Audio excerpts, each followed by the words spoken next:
अब मछलियां पकड़ने बैठे। शर्त लगी कि देखो पहले कौन पकड़ता है। इतने में शॉर्टी का पांव फिसला और वो सीधा जेल में गया। थोड़े पानी में गिरा था, खुद निकल आया। भाई होता लगाकर पकड़ने की शर्त नहीं है, डोर से पकड़ो।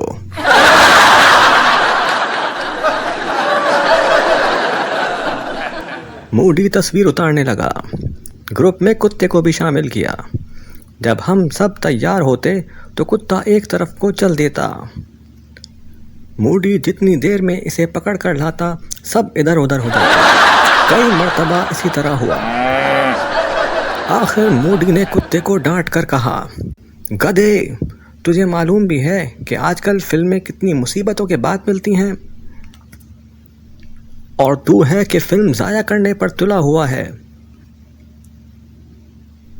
नामाकूल बेवकूफ कुत्ते, ये अदाएं किसी और रोज दिखाना। और कुत्ता सचमुच सहम कर खड़ा हो गया। ऊंचे पहाड़ों पर बर्फ पड़ी हुई थी। इस चोटी के पीछे जरूर बर्फ होगी। चलो देखते हैं। अब चढ़ाई शुरू हो गई। कुछ तो पहले ही थके हुए थे, कुछ ये सख्त चढ़ाई। सब हाँफने लगे। शॉर्टी एक गहरे खड्ड की तरफ देखकर बोला,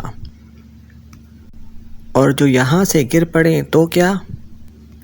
इसका दारो मदार तुम्हारे गुज़िश्ता आमाल पर है। बड़ी मुसीबतों से चोटी पर पहुंचे। वहां बर्फ कुछ नहीं थी। दफ़अतन मूडी चिल्लाकर बोला, आहा, वो रही बर्फ।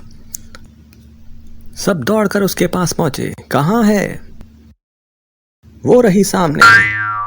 उसने ऊंची ऊंची चोटियों की तरफ इशारा करते हुए कहा।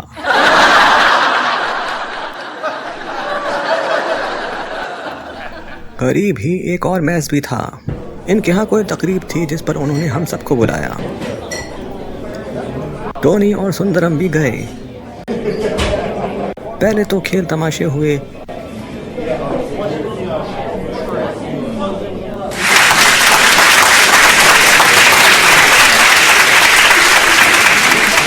फिर खाने का सिलसिला शुरू हुआ। सारी महफिल में सिर्फ मैं और हफ ही थे जो बार बार लेमोनेड पीते थे।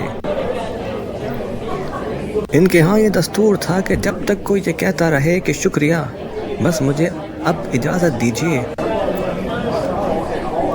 वो यही समझते थे कि मेज़बानों का हक अदा नहीं हुआ तो इसे और खिलाते। लेकिन जब कोई ये कहता कि मैं तो यहीं सोऊंगा, तब उसे घर भेज देते थे।